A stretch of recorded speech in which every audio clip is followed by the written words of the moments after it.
सभी भक्तों को जय माता दी। मैं भक्त रेणुका रुड़की से। कैसे हैं आप सब लोग? आशा करती हूँ ठीक होंगे। भक्तों, मैं आज आपके लिए लेके आई हूँ नवरात्रि के लिए विशेष कुछ बातें। आपको नवरात्रि कैसे करनी है, साधना में सिद्धि कैसे मिलेगी और पूजा पाठ का तरीका आपको इस वीडियो में बताऊंगी। पूरी वीडियो देखना और आगे शेयर करना, ज़्यादा से ज़्यादा सब्सक्राइब करना। जिन बच्चों को पूजा पाठ का तरीका नहीं पता वो बच्चे पूजा पाठ का तरीका जान जाएंगे इस वीडियो के माध्यम से। तो भक्तों, करना क्या है आपको, मावस वाले दिन यानी कि 29 तारीख को मावस है, 29 तारीख को बेटा इसको बंद करवा क्या पहले।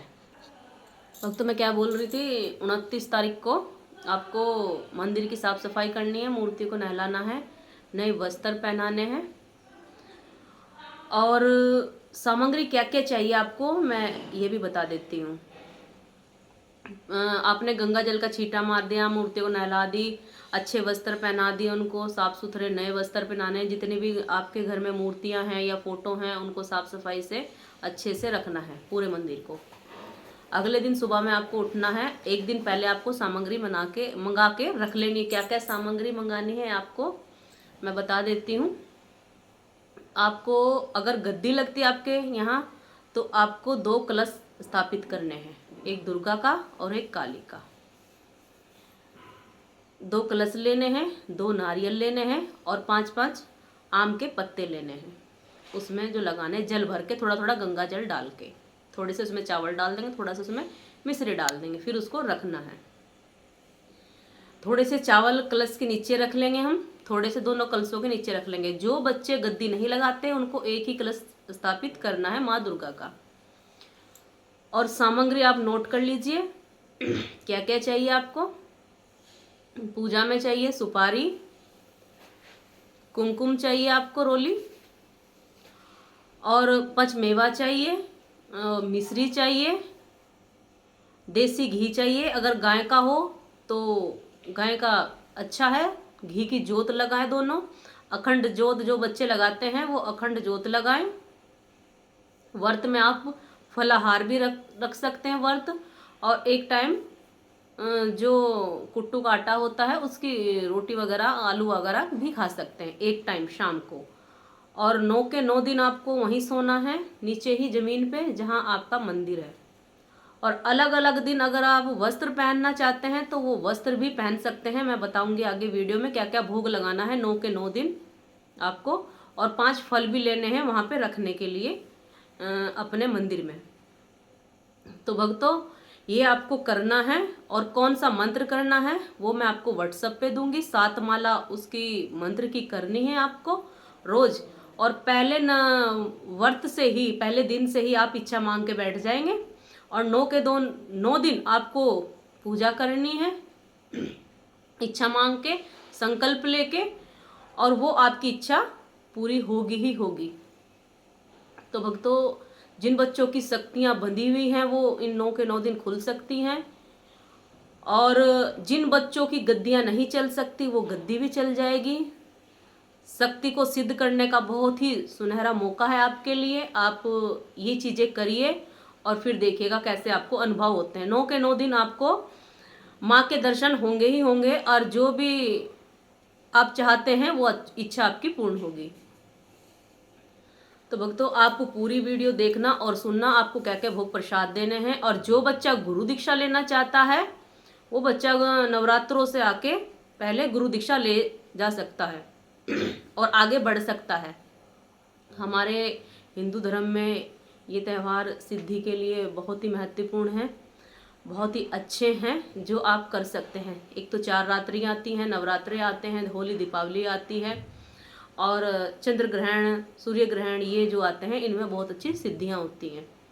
और कुछ बच्चे कमेंट कर रहे थे मुझे व्हाट्सएप पे कि माँ हमें 40 दिन का चिल्ला रखना है या कुछ शक्तियों को सिद्ध करना है। तो बच्चों, 40 दिन का चिल्ला वो बच्चे करते हैं जिनको ज़्यादा ही भक्ति में आगे बढ़ना है, जीवन में आगे बढ़ना है।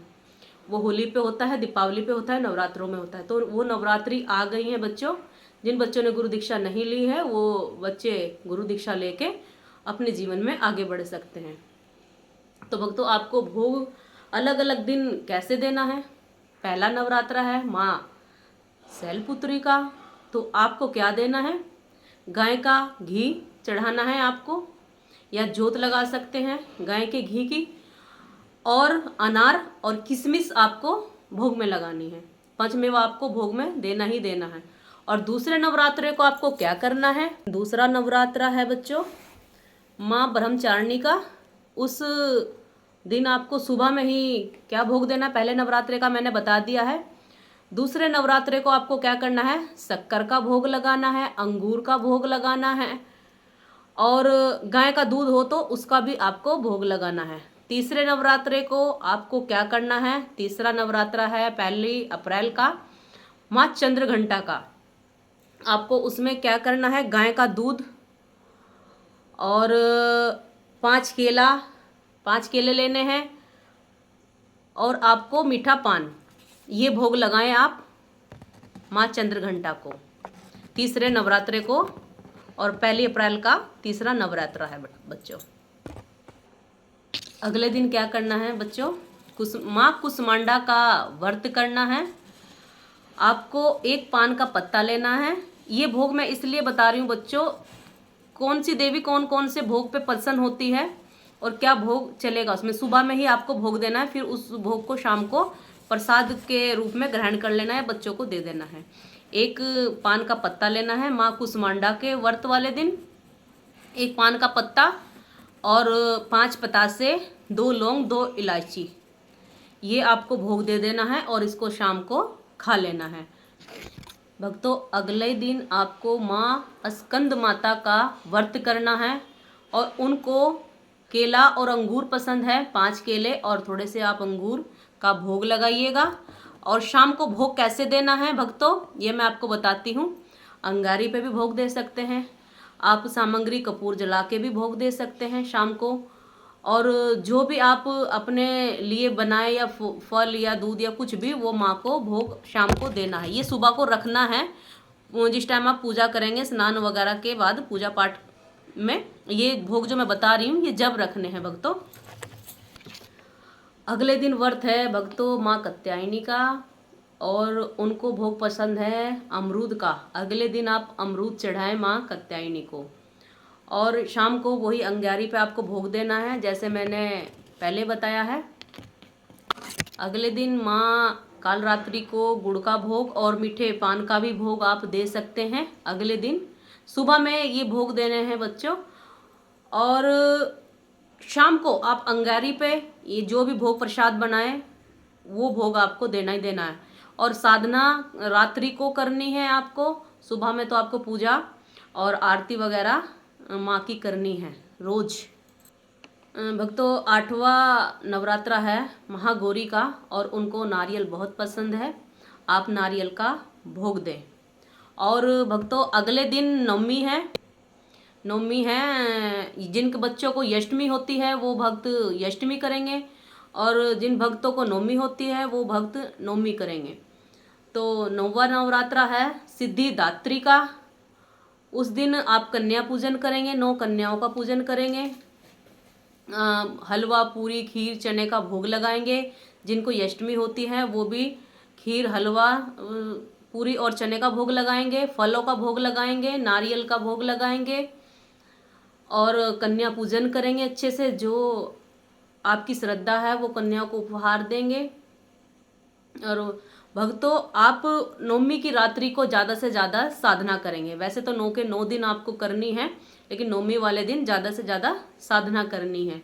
और शुरू वाले दिन जो भी भक्त अपनी इच्छा लेके बैठेगा, और उस भक्त को जो भी इच्छा होगी वो पूर्ण होगी ही होगी, उनकी इच्छा पूरी होगी ही होगी।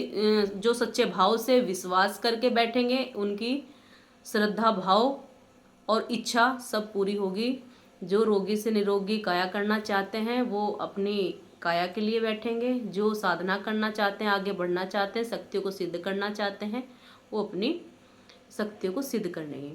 और मंत्र आपको जो भी मंत्र दिया जाएगा या आपके गुरु का कोई भी मंत्र है, आप 7 माला उसकी करें। रात्रि को ज़्यादा साधना करें, आरती और पूजन के बाद रात्रि में जितना हो सके आपसे ज़्यादा से ज़्यादा करें। 7 माला अपने गुरु मंत्र की करें, 7 माला जो मैं मंत्र व्हाट्सएप पे दूंगी आप उसकी करें। और जो भक्त गुरु दीक्षा लेना चाहते हैं, जो काम कारोबार नहीं चल रहा है, जिनको बच्चे नहीं हो रहे हैं, जिनकी शक्तियाँ बंधी हुई हैं, जिनके शरीर में रोग है, शक्तियाँ बाहर नहीं आ रही हैं, शक्तियों की वजह से उनको दुख तकलीफ हो रही है शरीर में, तो वो भक्त मेरे से कांटेक्ट करें और दरबार में आए। अगर कोई जानकारी आपको नहीं समझ में आई तो वो आप मुझे व्हाट्सएप पे मैसेज करके पूछ सकते हैं। तो भक्तों, सभी भक्तों को जय माता दी। ये दरबार लगता है रुड़की हरिद्वार में। आप सभी आए, आपकी समस्या का समाधान होगा। जय माता दी।